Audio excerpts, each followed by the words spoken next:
Hi. So, today's topic, how to build a healthy relationship. Frequently, we see people jump into relationships pretty quickly, jump into commitment really quickly, jump into things like marriage, having kids, moving in together super quickly, when in reality, relationships are built fairly slowly over the course of a period of time, right? So how do you do this? What are the things that are necessary to build a healthy relationship? So I have this little metaphor of a house, and these are some essential things that two people need to form a committed relationship.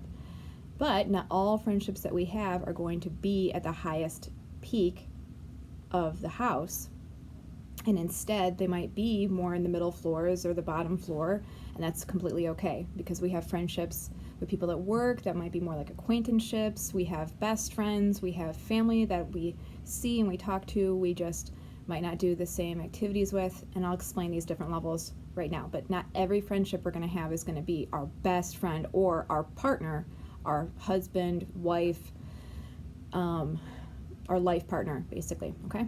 So in order to have any relationship at all, even if it be somebody that is like at our work, they need to have abstinence from dysfunction.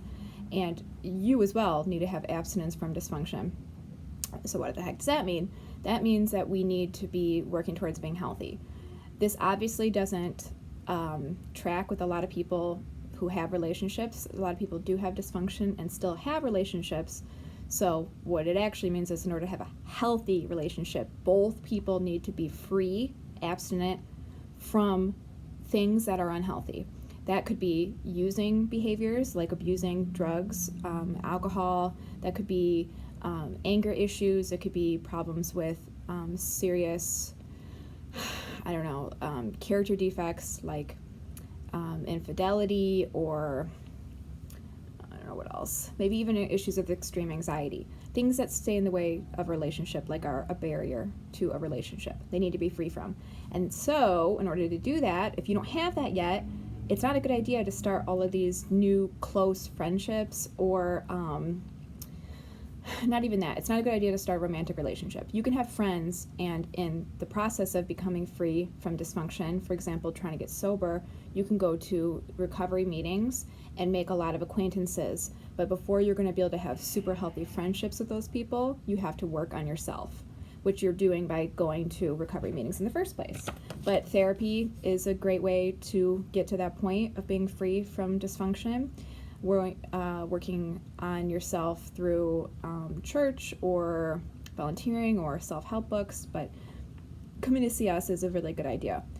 The next level, once the two people are free of that, is called the 3 C's, which is communication and caring and commitment. So communication, first of all, having assertive, healthy communication. There's going to be a video on how to do good communication, so I'm not going to go too far on that. Go watch the video and learn more about it.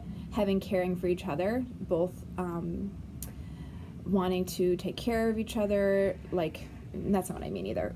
Both having each other's best interest at heart. They care about that other person. And then committing that we both want to be in some kind of a friendship or relationship, whatever that might be. Because obviously if you want to be best friends with somebody and they don't want to be friends with you, it's not going to work out so great, right? So the next level is casual contact. So what that means is you see them like at work, like I said. You see them in a recovery meeting. That is basically an acquaintance. You see them casually in the community and you say, hi, how are you doing? The stuff you get to know about each other is like small talk, basic facts about each other. You might know a little bit of deeper details, but you don't know that person's whole life story.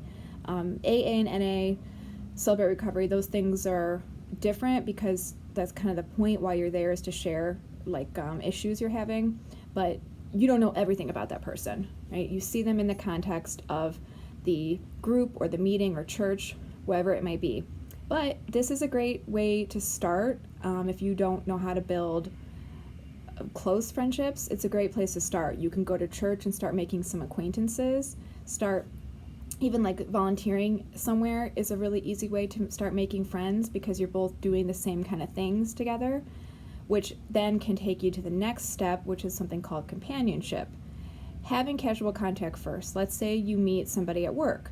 You guys then might go to the work functions together. You might start driving each other to and from work. A companion, this level means that it's someone that you're doing similar activities with. It's the people you see whenever you go to a hobby that you enjoy.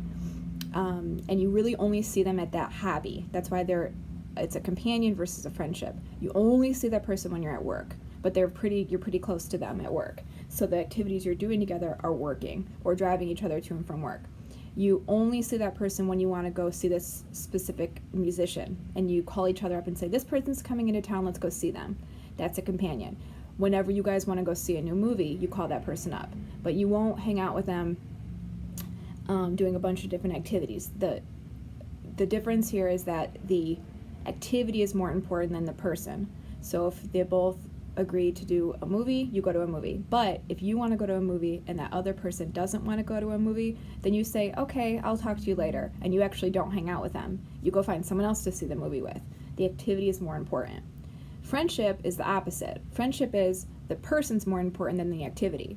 You could be doing anything as long as you're hanging out with that friend. The friend is the important part. So this is somebody that you do multiple different types of activities with. It's where you might literally, like, they're your best friend. This could be where you might go to the movies one day, you might go bowling the next day, you might just hang out at their house. It doesn't matter what you're doing. You might go out to eat. This is the person you call up and hang out with, and then you go, hey, what do you want to do today? It's very different than a companion.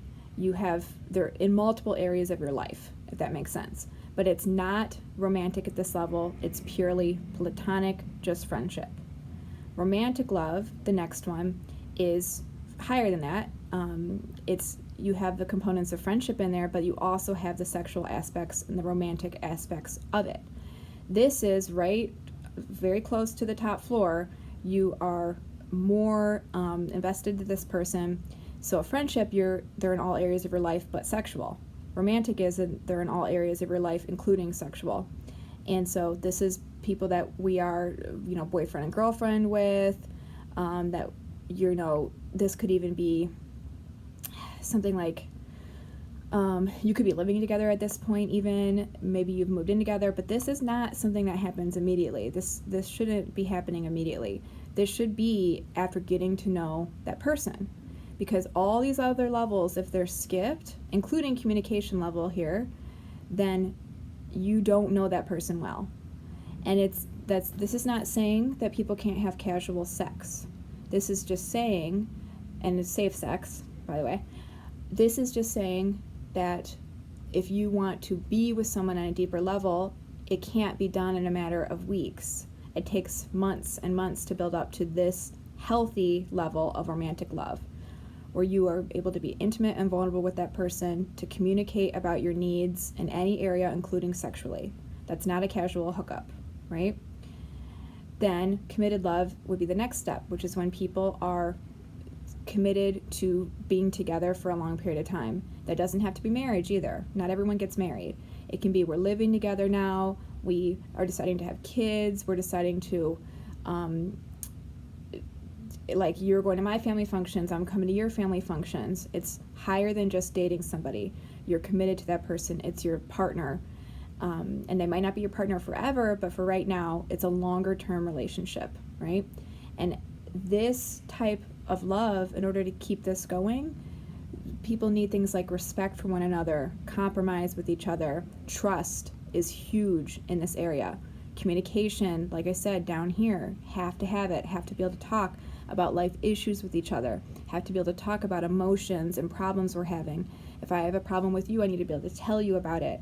We need to have reciprocity, which means we give and we take. Not one person is just taking. Because a relationship can last like that, but then one person's miserable, they are giving everything out of themselves and not getting anything in return. That's not healthy love. So it's give and it's take. It's trust, it's respect. And not everybody can get here having what they've learned from their upbringing. Like, not everyone has seen an example of this from their upbringing, and so they might not have the skills to be able to get there just based off their upbringing. Having relationships is literally a skill. They should teach this stuff in school about how to have healthy ones. And so don't feel bad if you don't know how to do this yet, if this is completely foreign to you, because we can teach you that. And even in this YouTube channel, you know, by learning this, you can go Google more things and YouTube more things about how to have healthy relationships. But this part on the bottom here, it really takes therapy. It's a lot of times it takes therapy. I've seen people do it without therapy, but it's so hard to do it without that. So come, you know, call us, go to your therapist, and try and get free from that dysfunction so that you can have a healthy, happy relationship that's actually going to last and make you feel good too. Healthy relationships build us up and the other person. They don't tear us down. That would be tearing down this house, and that's not the point. Okay? Good luck.